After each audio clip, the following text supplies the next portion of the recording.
तुकेंद्र, आपण अरबी समुद्राचा भाग असलेला हा श्रीवर्धन या ठिकाणचा बीच पाहण्यासाठी आज आलेलो आहोत. आपण तर पाणी बरोबर आहे का होतं खरं शिकवून सांगते पुस्तकामध्ये शिकलेलो आहोत. समुद्रामध्ये जास्त पाणी असतं, जास्त क्षार असतात, त्यामुळे ते पाणी आपल्याला खारट लागतं. आता हे पाणी आपल्याला आपण बघताय तुमच्या पायाजवळ इकडे दगडापर्यंत शेवटपर्यंत पाणी आलेलं आहे, वाळूचे कण आलेले आहेत. मग आता काय समुद्राचं तिकडचं पाणी तरी कमी झालंय का? नाही. का कमी झालं नाही? म्हणजे तिकडे का दिसतंय ते आज बरं बरोबर. भरती आणि ओटी म्हणजे पौर्णिमेला भरती येते. पौर्णिमेच्या दिवशी त्या समुद्राच्या लाटा इथपर्यंत आपण तिथे उभं आहोत शेवटपर्यंत येतात आणि पौर्णिमेनंतर अमावस्यापर्यंत तिकडं मागे मागे जातं. त्याला आपण काय म्हणतो? नाही, पाणी कमी होणे याला काय म्हणतो? ओहोटी. आणि पाणी जास्त होणे म्हणजे समुद्राच्या त्या किनाऱ्यापर्यंत पाण्याच्या लाटा येणे याला काय म्हणतात? भरती.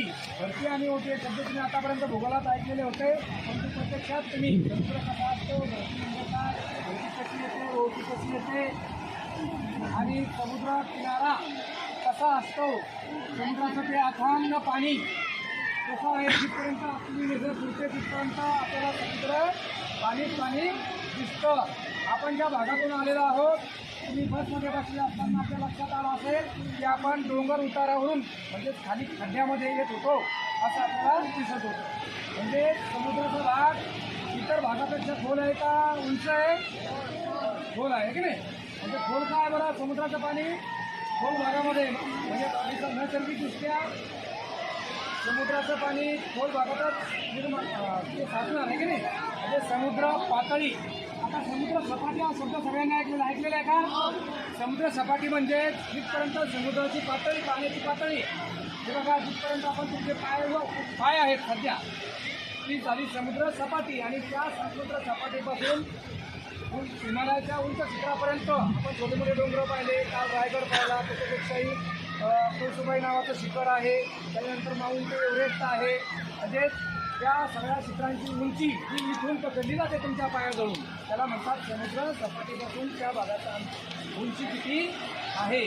अशा प्रकारे प्रत्यक्षात आतापर्यंत तुम्हाला जेव्हापासून वाचता येतं तुम्ही शाळेत शिक्षण घ्यायला लागला तेव्हापासून भरती ओहोटी समुद्र, समुद्राचं पाणी, समुद्राच्या पाण्यामध्ये असलेले क्षार त्याला शुद्ध पाण्याने आंघोळी करायच्या आहेत आणि स्वच्छ व्हायचं आहे. आणि आपल्या घराकडे आता आपल्याला कल्याण करायचं आहे.